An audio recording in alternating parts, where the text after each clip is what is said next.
families entrusted their loved ones to a funeral director whose name became forever tied to betrayal.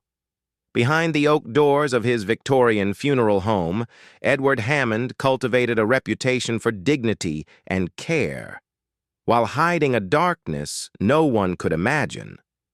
What began as whispers of unease unraveled into one of the most disturbing cases in American history, exposing hidden rooms, secret journals, and a collection that should never have existed. Before we step into this haunting story, let us know in the comments where you're watching from tonight. And if you find these forgotten histories as unsettling as we do, subscribe so you don't miss what comes next. Welcome to a journey into one of the most unsettling stories buried in America's past. Before we dive in, take a moment to share in the comments where you're watching from and the exact time you pressed play. It's always fascinating to see how far and wide these stories travel and at what hour they find you.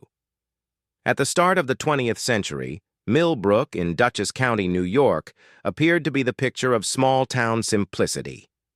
Set in the rolling hills of the Hudson Valley, about 85 miles north of New York City, it was the kind of place where neighbors greeted each other by name.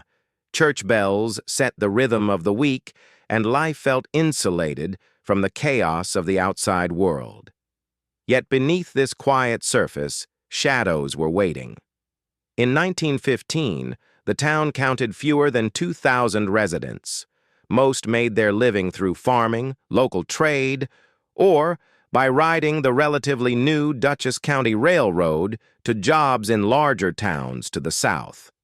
At the heart of Millbrook stood a square crowned by a clock tower, erected in 1891 to honor the town's founding. Around it clustered the landmarks of everyday American life: a bank, a Catholic church, the town hall, and a scattering of shops that seemed permanent as the seasons. Just 2 blocks east on Franklin Avenue, a stately Victorian house with green shutters carried a more somber purpose. Its modest sign read, Hammond Funeral Home. For decades, the Hammond family had shepherded grieving neighbors through their darkest hours, caring for the dead with what was believed to be dignity and respect. At the time, funerary traditions across America were changing dramatically. The centuries-old practice of families tending to their own departed was giving way to a new professional class of undertakers, men entrusted with techniques of preservation and ceremony that promised both comfort and permanence. That trust was immense. Families opened their doors, their grief, and their most vulnerable moments to these professionals. Men like the Hammonds. The family business had been founded in 1873 by Jeremiah Hammond, a Boston-trained undertaker whose skills had been sharpened during the Civil War, when the desperate need to transport fallen soldiers home drove innovations in embalming. When Jeremiah died in 1892, his son George inherited the business, carrying its reputation forward with dignity. George was remembered as a quiet but generous man who not only tended to the dead, but also served the living, sitting on the town council, donating to community efforts, and earning deep respect from Millbrook's families. His funeral in 1908, attended by more than 200 mourners, became a testament to the esteem he had built over a lifetime of service. The mantle then passed to his son, Edward Hammond. Edward was in his early 40s when he assumed control of the family business in 1915. Unlike his father and grandfather, his path to the funeral trade had not been straightforward. After graduating from the local school in 1890, he had left Millbrook, reportedly to study medicine in Philadelphia, but he never completed a degree. He returned only in 1906, as his father's health failed, slipping reluctantly into the role that fate seemed to demand. That detail would later intrigue investigators trying to unravel his mind. Townspeople described Edward as a serious, solitary figure, At nearly 6 feet tall, with thinning dark hair and a neatly groomed mustache, he looked every bit the part of a proper Undertaker. His routine was unwavering. Breakfast alone at the Millbrook Inn, long hours at the funeral home, the occasional stop at the bank or post office, and solitary dinners where he read the Poughkeepsie Eagle News by lamplight, sipping a single glass of sherry. Edward occupied a curious place in Millbrook society. He was not disliked, but neither was he warmly embraced. People respected the necessary role he filled, but rarely welcomed him into their homes except in times of mourning. Some noticed his pale complexion or the strange intensity in his gaze when he spoke of his work, but most dismissed it as the inevitable mark of a man who lived daily in the company of the dead. They could not have known that beneath his carefully maintained exterior, something far more unsettling was beginning to stir. Those who worked alongside Edward Hammond, the florist arranging funeral wreaths, the printer designing service programs, and even the cemetery groundskeepers, remembered him as exacting to the last detail. He paid promptly, often more than asked, but his transactions carried no warmth, no easy camaraderie. Unlike his father, whose business dealings were tempered with kindness, Edward's interactions were stripped bare of sentiment.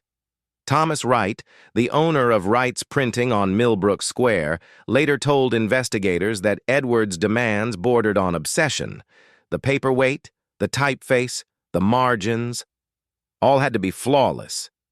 He paid well when satisfied, yet never offered a smile or a casual word, as if ordinary conversation was a skill he had never learned.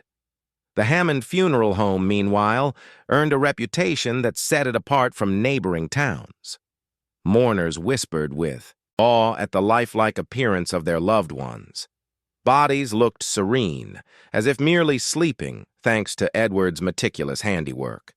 What no one could fathom was how deeply his fascination with the dead reached, far beyond the duties of a devoted undertaker. The house itself was a monument to Victorian sensibilities. Built in 1873 as both a funeral home and a private residence, it exuded solemn grandeur. The ground floor, open to grieving families, featured polished oak paneling, brass sconces casting dim amber light, and crystal chandeliers that softened sorrow into reverence. Guests entered through a formal hall where a mahogany pedestal held the register, a silent record of loss. To one side lay a consultation room where families met Edward across a heavy desk, his father Jeremiah's oil portrait looming overhead, its stern gaze presiding over every transaction. A glass cabinet displayed miniature samples of coffins, urns, and memorial cards, tokens of the choices the bereaved were forced to make. The viewing rooms varied in size, one intimate and the other grand, lit by ornate chandeliers that lent a false warmth to the sight of the departed. A small chapel, tucked away for those who chose private services, offered hushed solace under velvet drapery. Upstairs, Edward's world was closed off from the public. His quarters contained a bedroom, a sitting room, a private bath, and a study where ledgers and correspondence accumulated in neat, uncompromising order. Few ever stepped inside, save for Grace Miller, the cleaning woman who came once a week and never lingered longer than her tasks required. The third floor, once meant for servants, sat in quiet abandonment. But beneath the house, down a narrow back staircase, lay the true heart of Edward's work. The basement stretched the length of the building, its walls tiled, its floors scrubbed to a clinical shine. Preparation tables gleamed under bright lights, surrounded by cabinets bristling with embalming instruments, jars of chemicals, and stacks of polished caskets. Deliveryman and the occasional apprentice spoke of its sterility, its chilling order, though few remained in Edward's employ for long. Yet not all was as it seemed. Visitors assumed the cavernous basement was merely oversized storage, its abundance of closets and cabinets an eccentricity.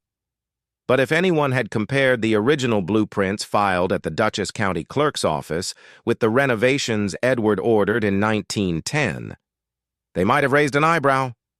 The permits described them blandly as modernizations for new techniques. In truth, the changes carved out spaces unaccounted for in any official record, hidden rooms within the funeral home's foundation. Rooms whose very existence remained a secret to the town above, and whose purpose would not come to light until it was far too late. The first shadow over Edward Hammond's reputation appeared in February of 1915, when Mary Collins, a 26-year-old widow, died unexpectedly of pneumonia. Mary had been cherished in Millbrook, her life already marked by tragedy. Her husband, John Collins, a promising young attorney, had fallen victim to influenza just 2 years earlier. The community mourned deeply for Mary, who left behind no children. Only her sister, Elizabeth Thorpe of Albany, who came to arrange the funeral at Hammond's establishment. Elizabeth would later testify that her very first encounter with Edward left her unsettled.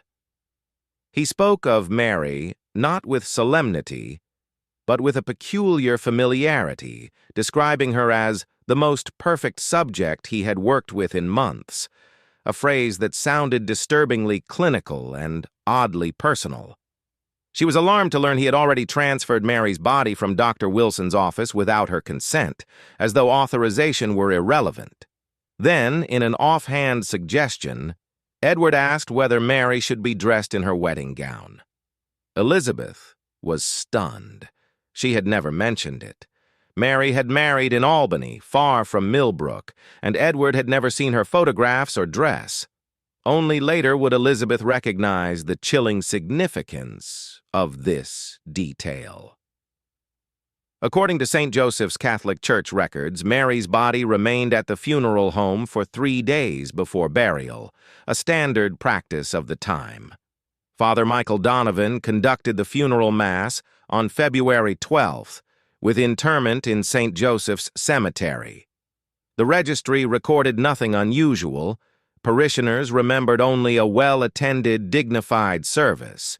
But what no one could have guessed was what took place during those 3 nights inside the Hammond Funeral Home.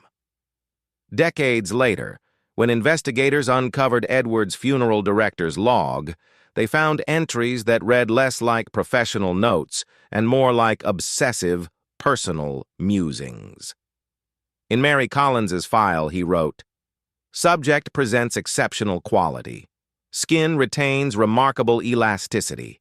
Hair maintains luster uncommon after death. Features arranged in peaceful repose." As the entries continued, the tone darkened. Visited again at midnight. Applied additional preparations to preserve suppleness. Arranged her according to photograph provided by sister, though my own arrangement was superior. Subject responds well to careful handling. The final entry was the most disturbing of all. Final visitation. 3 hours spent in contemplation of subject's perfect form. Took 6 photographs for personal collection. Secured lock of hair with blue ribbon. Matches her eyes precisely. Reluctant to proceed with final preparations. Some subjects should remain above ground indefinitely. These words painted a portrait of a man crossing the boundary between reverence and obsession. Elizabeth herself recalled that when she saw her sister before the service, she was startled by how lifelike Mary appeared. Her complexion glowed unnaturally, her lips faintly colored, as though with cosmetics she had never provided.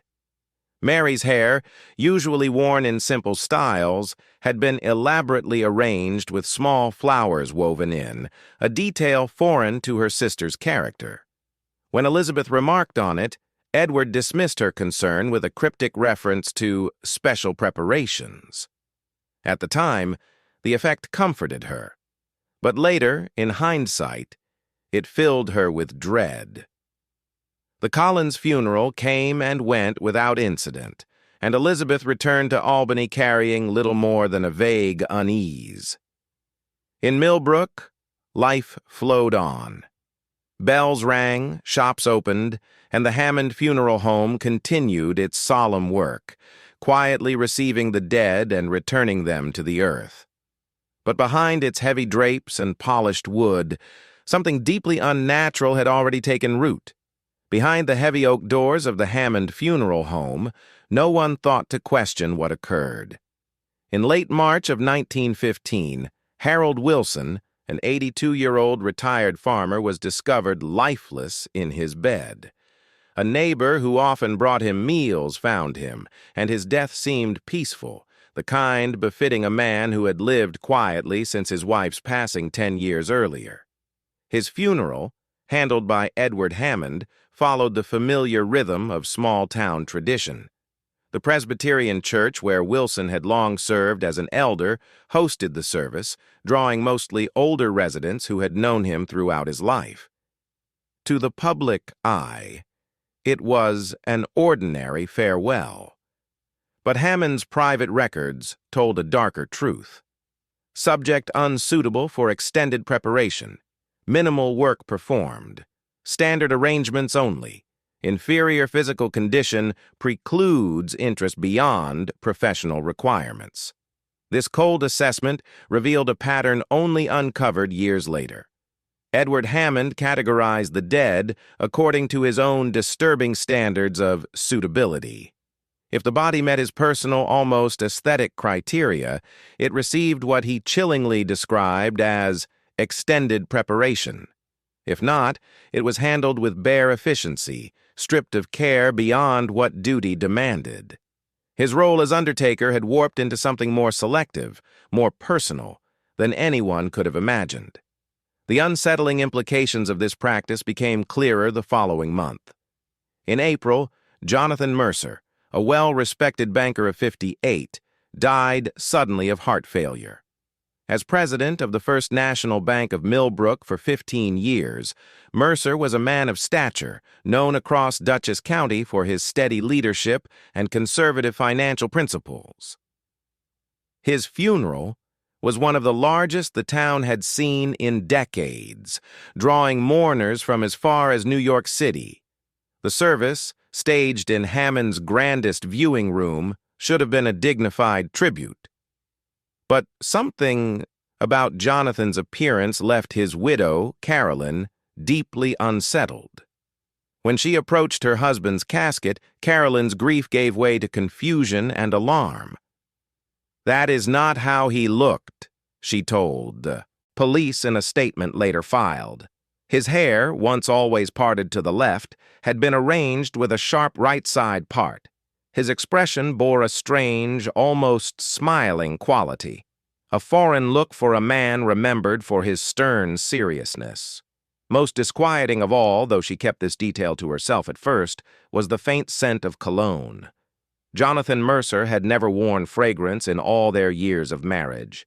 Distressed, Carolyn demanded a private audience with Hammond. Officer James Harkins, who recorded the encounter, noted that she emerged calmer but still troubled, her earlier agitation smoothed over by Hammond's steady demeanor. Hammond had explained with professional authority that embalming often caused subtle changes, that families in grief frequently perceived unfamiliar differences in the deceased, and that what she saw was perfectly natural. His certainty was disarming. Grief-stricken and surrounded by well-meaning friends urging her to rest, Carolyn began to doubt her own instincts. Yet in her later testimony, Carolyn admitted she had not been convinced. Something about her husband's altered face, the false part in his hair, and that unnatural scent of cologne left her with the eerie impression that Jonathan Mercer had been shaped, rearranged, into an image Edward Hammond chose to present, rather than the man she had loved for 3 decades. It was the beginning of a pattern that at the time few dared to recognize. The following day, Jonathan Mercer was laid to rest at St. Peter's Cemetery, with Edward Hammond orchestrating every detail of the service. To the townspeople, it seemed like nothing more than a dignified farewell for one of Millbrook's most prominent citizens. But hidden in Hammond's mortuary log was an entry that told another story entirely. Subject exhibits ideal preservation. 7 hours of arrangement necessary to achieve desired presentation.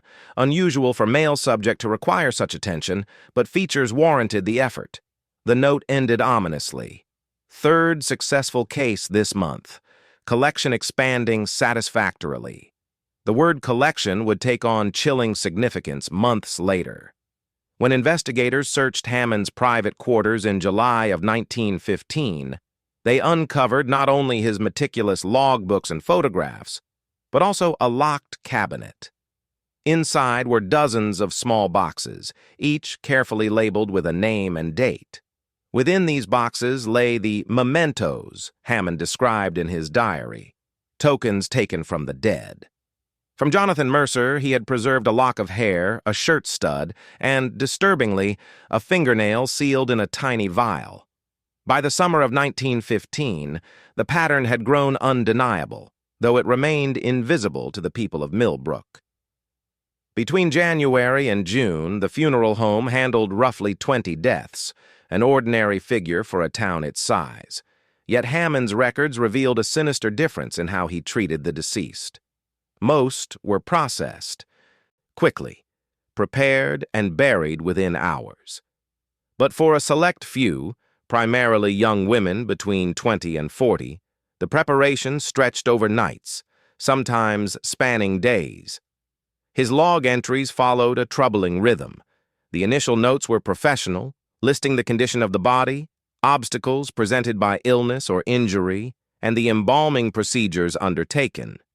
But soon, the tone shifted, becoming personal, intrusive, and increasingly disturbing. Hammond described visiting the bodies at midnight, adjusting their features, and lingering in solitary observation as though cataloging beauty rather than honoring the dead. For these particular cases, he sometimes kept separate journals, locked away in his private bedroom. This black leather diary, devoid of markings, was later described by investigators as his most damning possession. Its entries stretched back to 1909, shortly after he inherited the funeral home. At first, the pages contained only unusual remarks, an almost artistic fascination with certain features of the deceased, but over the years the writing grew darker, more explicit, documenting a progression from detached curiosity to acts that revealed the depths of his deviance. Despite this hidden world, Hammond maintained his outward role with unnerving normalcy. He attended Sunday services at St. Peter's Episcopal Church, though he never lingered afterward to share in fellowship. He dined alone at the Millbrook Inn, his manners precise, his words clipped. He sat as a member of the Millbrook Business Association, though the meeting minutes show he rarely spoke except on funeral-related matters. To his community, he remained a quiet professional, perhaps peculiar, but reliable. His routine was so steady it lulled the town into complacency. He rose before dawn, spent an hour in his quarters, then descended into the basement to inspect his patients. After breakfast at the Millbrook Inn, he returned to greet families, oversee services, and handle the daily flow of grief. Afternoons were devoted to preparations or upkeep, and evenings to his records in the study. But what no one could see, and what his journals later exposed, was his nightly descent into the basement, where he lingered for hours with the bodies he deemed most captivating, indulging obsessions that blurred the line between ritual and violation. The Hammond Funeral Home stood slightly apart from its neighbors on Franklin Avenue, its solemn façade concealing the private world above and below. Edward Hammond lived on the second floor, directly over the viewing rooms, a separation that granted him both convenience and privacy. privacy that would soon prove essential to hiding his darkest pursuits. In the basement, where the most delicate work occurred, small ground-level windows once offered faint light. But soon after assuming control in 1908, Hammond sealed them with heavy curtains, shutting out curious eyes and binding the room in perpetual. Shadow property records later revealed that in 1910, Hammond commissioned extensive renovations to this basement. On paper, they looked practical. New sinks, advanced drainage, specialized lighting. Yet the contractor, Thomas Waldron, later admitted that his client's request went far beyond ordinary improvements. Hammond personally oversaw every step, demanding lighting that could be angled from multiple points, mirrors mounted so they could be shifted around the room, and locks. Intricate, heavy-duty locks on doors, where such security seemed unnecessary in a town as safe as Millbrook. Hammond had explained these precautions as protection for chemicals and equipment, but his secrecy was unmistakable. Most peculiar of all, Waldron remembered Hammond's excitement about creating a hidden chamber, a room accessed only through the preparation area, with no windows and no exterior entrance. Hammond had called it his special projects room. He claimed it was for experimental preservation techniques, insisting that it would allow him to advance the profession beyond his father's methods. Waldron thought the man's enthusiasm admirable at the time. In hindsight, it sounded far more ominous.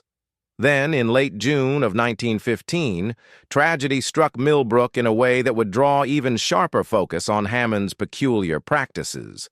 Sarah Peterson, the 19-year-old daughter of William Peterson, the town's longtime schoolteacher, drowned in Cotter's Creek, just 2 miles outside of town.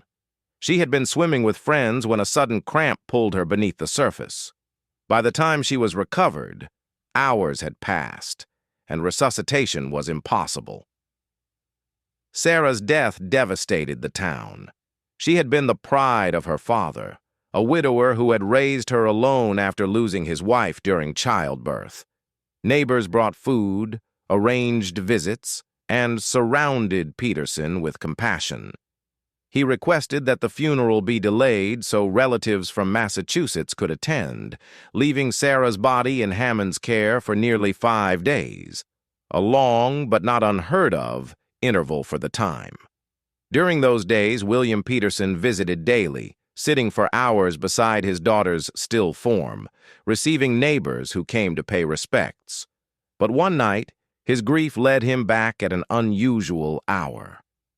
On the second evening, around 9:30, he returned with a cherished photograph of Sarah from her high school graduation, a picture he thought fitting for the memorial display.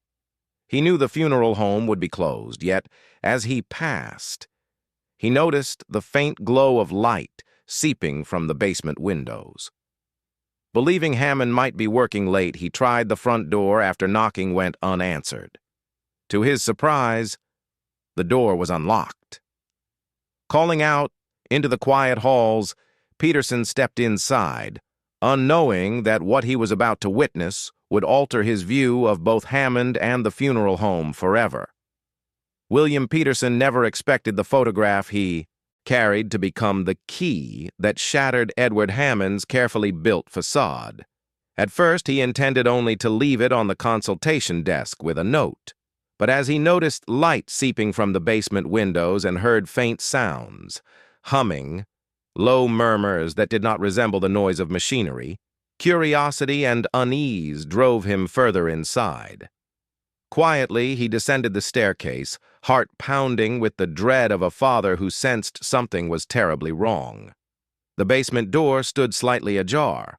Through the crack, Peterson witnessed a sight so horrifying it would haunt him forever. According to the official police report filed on June 29, 1915, Hammond was alone in the preparation room with Sarah's body. She lay on the embalming table, but Hammond was not at work as a professional. Instead, he sat close beside her, speaking softly as if she were still alive, gently stroking her face and hair. Later, researchers who accessed redacted sections of that report confirmed the truth was worse. Details deemed too graphic for public record suggested Hammond's interaction crossed boundaries that were not only unethical, but criminal.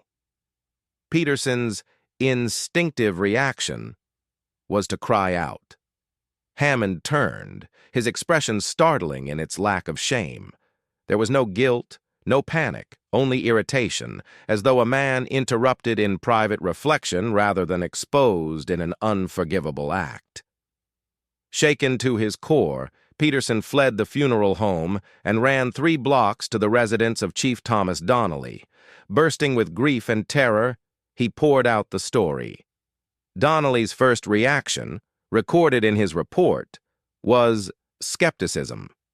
The chief noted that Peterson seemed highly agitated, and he considered the possibility that grief had clouded the school teacher's perception. Still, uneasy with the account, Donnelly agreed to investigate. He and Officer James Harkins returned with Peterson within the half-hour. To their surprise, Hammond was in the main viewing room, calmly arranging flowers as though preparing for a Sunday service. When confronted with Peterson's accusations, he responded with an unnerving composure. He insisted he had merely been making delicate adjustments to Sarah's presentation, assuring them he wanted her family to see her at peace. He argued that Peterson's grief had twisted a normal procedure into something sinister. Harkins later observed that Hammond's demeanor was strangely balanced, not defensive, not indignant, but coldly professional, a calm that made Peterson's anguish appear excessive by contrast. Though unconvinced by Hammond's explanation, Chief Donnelly chose a cautious path. He ordered Sarah's body removed from Hammond's care and sent to Pleasant Valley, where Undertaker Morris Whitfield oversaw final preparations. Whitfield's records told a subtler, though troubling, story. While he found no clear evidence of mutilation, he noted unusual cosmetic practices. Sarah's hair had been arranged elaborately, styled more like a bride's than a 19-year-old laid to rest. Her face bore heavy cosmetics far beyond what was typical for a girl of her age. Most chilling of all, Whitfield documented faint but unmistakable bruises on her wrists and ankles. He photographed them before continuing his work, silent evidence of something profoundly wrong within Hammond's funeral home. The Peterson incident might have faded into whispers, dismissed as the grief-clouded perception of a devastated father, had it not been for Grace Miller. For 11 years, Miller had worked quietly as the cleaning woman at Hammond's funeral home, arriving each morning before the first viewings to tidy the public rooms. At 60, widowed and unassuming, she had long kept her observations to herself out of fear of losing steady work. But when she heard of the disturbance surrounding Sarah Peterson, the unease she had buried for years finally compelled her to speak. Her testimony would transform suspicion into certainty. Miller told Chief Donnelly that during her routine cleaning, she often noticed unsettling traces of Hammond's private practices. Wastebaskets occasionally contained unusual items, cosmetics far heavier than customary for embalming, combs and grooming tools with no professional purpose, and most chilling of all, locks of hair tied neatly with ribbon. On more than one occasion, garments intended for the deceased somehow appeared in Hammond's own quarters. Though his behavior toward her was always polite, she confessed that his nocturnal habits disturbed her. He frequently worked through the night, often when younger women were in his care, and maintained albums filled with photographs of the deceased, organized as though they were personal keepsakes rather than records of his profession. Her most haunting discovery came one June morning while dusting Hammond's consultation desk. By chance, she pressed against a hidden catch that released a secret drawer beneath the main compartment. Inside lay small objects that did not belong: a woman's hairpin, a man's cufflink, and what appeared to be a child's tooth. Terrified by what she had stumbled upon, Miller closed the drawer and never spoke of it. Until now. Armed with her testimony, Chief Donnelly obtained a warrant. On July 2nd, 1915, accompanied by Officer Harkins and 2 deputies from the county sheriff's office, he led a full search of the funeral home. The sweep began with the public rooms, which appeared orderly and free of suspicion. But the true horror awaited in Hammond's private quarters and beneath the building, where a concealed door hidden within a storage cabinet opened onto a chamber no resident of Millbrook knew existed. What they found shocked even seasoned lawmen. The hidden room, roughly 10 by 12 feet, had been built during Hammond's 1910 renovations, yet appeared nowhere on official records. Inside stood a second preparation table, ringed by adjustable lighting alongside a mounted camera and implements whose uses were quickly deemed unconnected to any legitimate embalming procedure.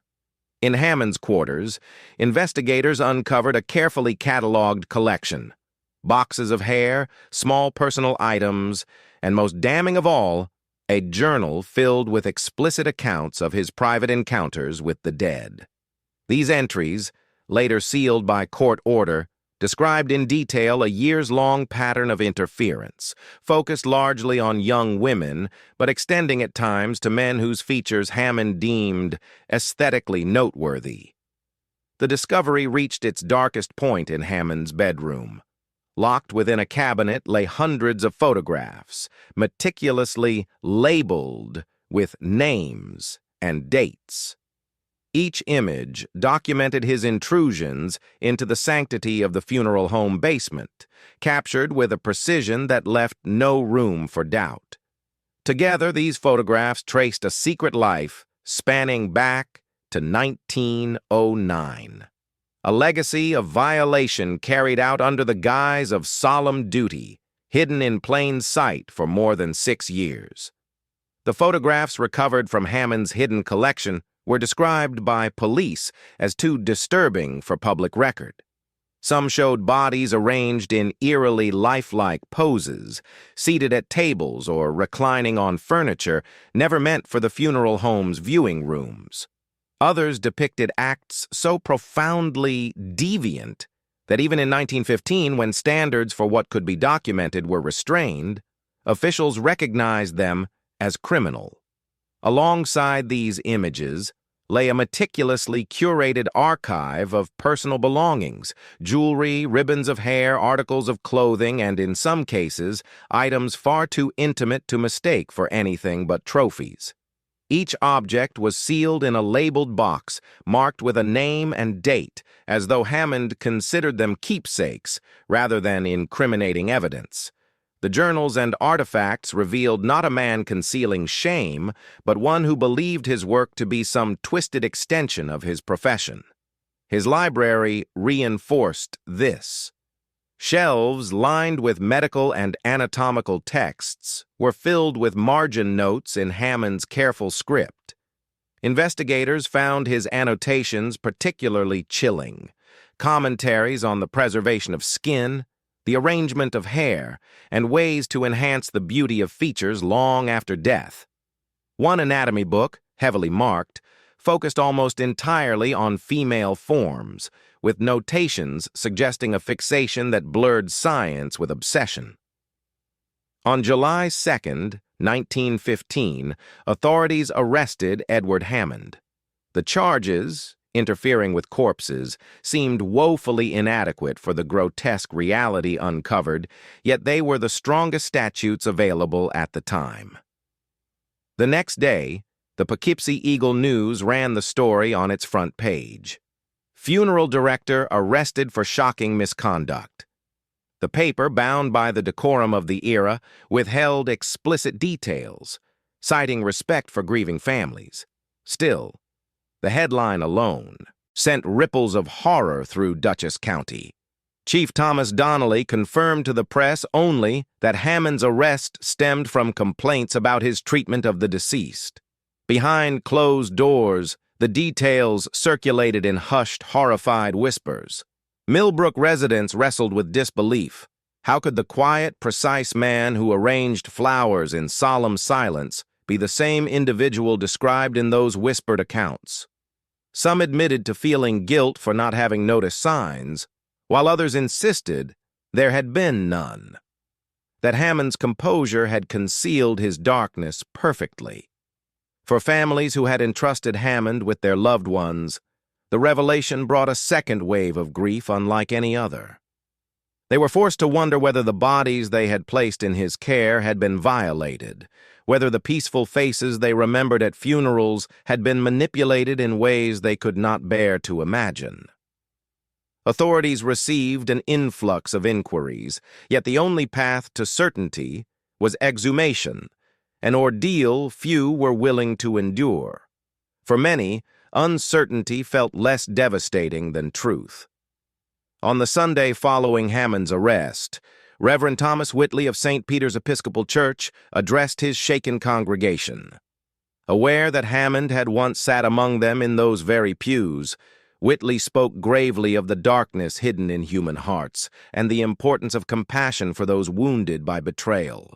His words, preserved in church records, reflected a community struggling not only with horror, but with the shattering of trust in a man who had stood at the threshold of life and death for so many years.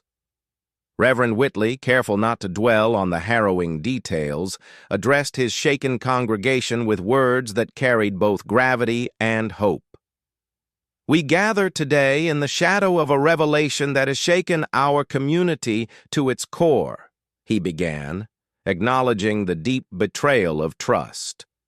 Yet he urged Millbrook to lean on one another and their faith, to remember that one man's darkness did not define them all.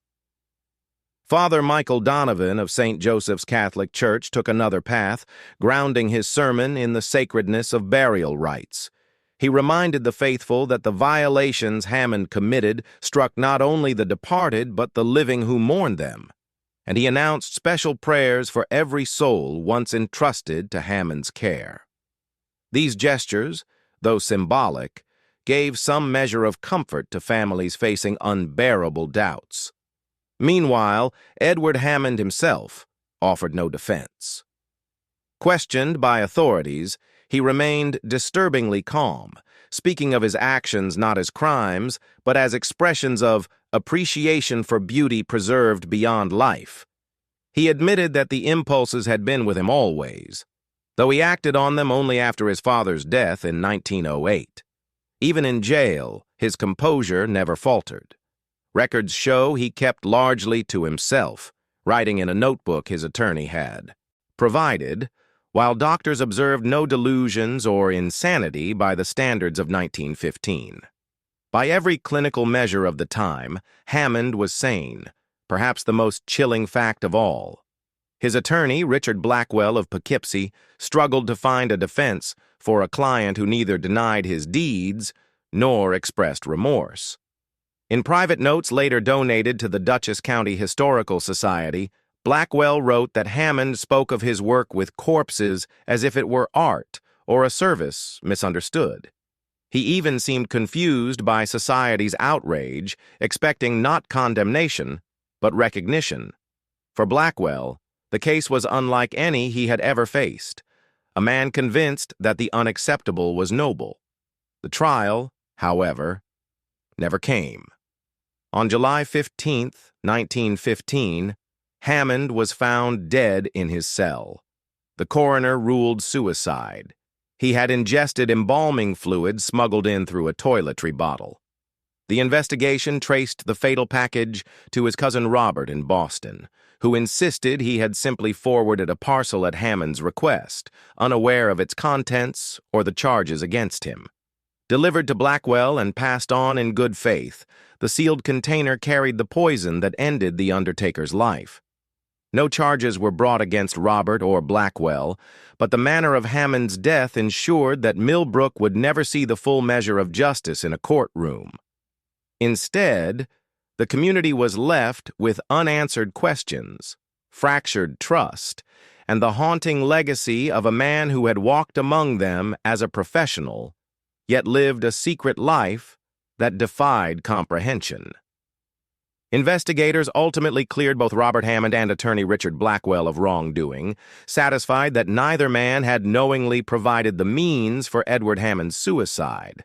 Yet the Undertaker's final words, penned in a 3-page statement, revealed far more than any courtroom ever would. Rather than apology or remorse, the note bristled with grievance. Hammond insisted that his work had been misunderstood, claiming he had offered families a gift, preserving beauty against the ravages of decay. "I have done nothing but honor those who have passed," he wrote. "I have preserved them, appreciated them, kept them company when all others had abandoned them to the earth." The coroner quoted portions of this disturbing letter in his official report, though newspapers spared the public from its most unsettling passages. In its closing lines, Hammond's words bared a pathology that seemed to have haunted him throughout his adult life. "Those who judge me understand neither death nor beauty. In my care, the deceased achieved a perfection denied them in life. They became art, preserved in moments of ideal form, appreciated as they deserved to be. What I have done is not a crime, but a devotion, not a violation, but a consecration. If society cannot understand this, then I choose to join those I have honored in the realm where such understanding is unnecessary." With that declaration, Hammond silenced forever the chance of a trial, leaving behind only fragments of truth and unanswered questions. Authorities were forced to confront a grim duty, informing families whose loved ones appeared in Hammond's journals or photographs. County records show that about 30 families were contacted directly, though officials quietly admitted the true number of cases was likely higher. Many households were spared such revelations, either because evidence was inconclusive or because the violations were judged less severe. Most records were sealed under court order, intended to protect dignity, but instead ensuring that, over time, fact blurred into rumor. Deprived of closure, the people of Millbrook could only whisper about what had happened behind the oak doors of Franklin Avenue. The Hammond Funeral Home was shuttered permanently. Its windows grew dark, and for years the building stood as a hushed reminder of betrayal. By 1920, a hardware merchant purchased the property, tore the structure down, and raised a new building in its place. No trace of the original house remains, yet its absence did not erase its legacy. Word of the scandal traveled far beyond Dutchess County. Though newspapers reported only the outline of events, the case reverberated through professional circles across the Northeast. The New York State Funeral Directors Association began citing it in discussions on oversight, arguing that the power entrusted to undertakers demanded stricter standards. 2 years later, in 1917, the president of the National Funeral Directors Association alluded to the case in his annual address, reminding his peers that even one man's transgression could cast a long shadow over an entire profession. The Hammond affair thus lingered, not only as a chilling tale of a small town's betrayal, but as a catalyst for reform in the handling of the dead. In the years following Hammond's exposure, his case lingered in the professional memory of undertakers as a cautionary tale. At a 1917 gathering of the National Funeral Directors Association, the president reminded his colleagues of recent events in our profession that had shaken public trust. He urged them to recognize that their calling was not merely technical, but moral, a sacred trust that demanded the highest standards of dignity and ethics. He proposed a committee to draft comprehensive guidelines, an early step toward the regulations that would later define modern funeral practices. The Hammond case might have slipped into obscurity, remembered only in fragments of rumor, had it not been revisited decades later. In 1962, Dr. Martin Schreiber, a criminologist at Columbia University, gained access to the sealed records while researching historical cases of criminal psychology. Among his private notes, discovered after his death in 1968, Hammond's name appeared as one of the most striking examples of deviance cloaked in respectability. Schreiber's analysis, though never formally published, provided a rare professional lens on Hammond's psyche. He identified Hammond's behavior as necrophilic in nature, but with traits that set him apart from more commonly documented cases. Unlike opportunistic offenders who desecrated graves or seized chance access to corpses, Hammond created a professional environment that granted him legitimate authority over the dead. More unsettling still, he appeared to believe his actions were not aberrations, but enhancements of his role, an outlook that shielded him from the internal conflict most offenders experience. His journals revealed a slow, chilling escalation. Early entries showed a fascination that was aesthetic, even clinical, but over time, his boundaries eroded. Interest became intrusion, and intrusion became violation, each stage pushing further than the last as earlier acts ceased to satisfy. Schreiber noted that Hammond's writings often framed these acts as expressions of devotion, preserving beauty beyond its natural span, creating relationships that demanded nothing of him in return. What struck Schreiber most was Hammond's lack of concealment. He cataloged trophies openly, filled notebooks with unflinching detail, and when confronted, seemed baffled by society's outrage. This absence of guilt, this profound disconnect from social and moral boundaries, allowed him to live in two worlds at once: the outwardly precise Undertaker and the privately disturbed collector. Though Schreiber refrained from publishing his study, deeming the material too disturbing even decades later, his notes suggested several contributing factors. Hammond's abandoned medical studies hinted at an early fixation on anatomy. His isolation, no close friendships, no romantic ties, left him adrift in solitude. And the sudden inheritance of his father's business provided both the opportunity and the structure for his compulsions to flourish. Together, these forces shaped a man who confused violation with devotion, and whose fall revealed how easily respectability can mask darkness when left unchecked. The full scope of Edward Hammond's actions may never be revealed. The most incriminating records remain locked away in the Dutchess County archives, accessible only to a select few researchers. What is undeniable, however, is that for at least 6 years, the people of Millbrook placed their deepest trust in a man who violated it in the most unimaginable way. Families, already broken by grief, had unknowingly handed their loved ones into his care, never suspecting that behind the solemn facade of professionalism lurked something predatory.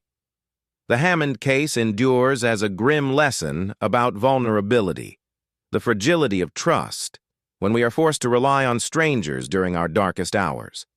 It poses difficult questions about how society safeguards the deceased, and about the potential for those in positions of authority to misuse that access. In the century since, funeral practices have changed profoundly. Regulations grew stricter, transparency became standard, and oversight tightened. Today, most funeral homes employ multiple staff members, and clear protocols ensure accountability. These safeguards exist not only because of progress in science, but also because of the recognition that the trust of grieving families must never again be taken for granted. Yet Hammond's story remains a chilling footnote in Dutchess County's history. Unlike predators lurking on society's edges, he operated at its heart, respected, unquestioned, cloaked in legitimacy. In 1915, no one in Millbrook could have imagined what lay behind the funeral home's closed doors. Their trust was absolute, and that very trust became the shield that concealed his crimes. Today, the site where Hammond's funeral home once stood houses an unremarkable retail building. Most residents know nothing of its past, though older locals occasionally refer to it simply as the Old Hammond Place, without elaboration. The story has slipped beneath the surface of local memory, resurfacing only in academic studies or historical curiosities. In 1965, renovations to the current building unearthed a small metal box hidden in a wall cavity. Inside lay a single photograph of a young woman with "Remembered 1913" inscribed on the back. It was quickly sealed away with the rest of the case evidence, one last whisper from the shadows. Historian Margaret Winters, in her 1967 book Dutchess County, A History of Overlooked Corners, described the episode as a wound the community chose to heal with silence rather than confrontation. The record bears her out. Town documents from the decades that followed mention little, as if acknowledging the past would only reopen its pain. In the end, the case of Edward Hammond represents more than the fall of one man.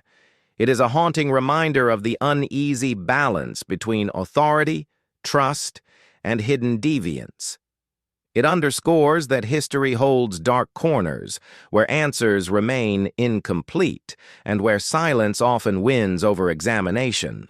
While modern safeguards make such abuses unlikely to recur, Hammond's legacy endures as a stark testament to why vigilance remains essential, even in professions we prefer to imagine beyond corruption.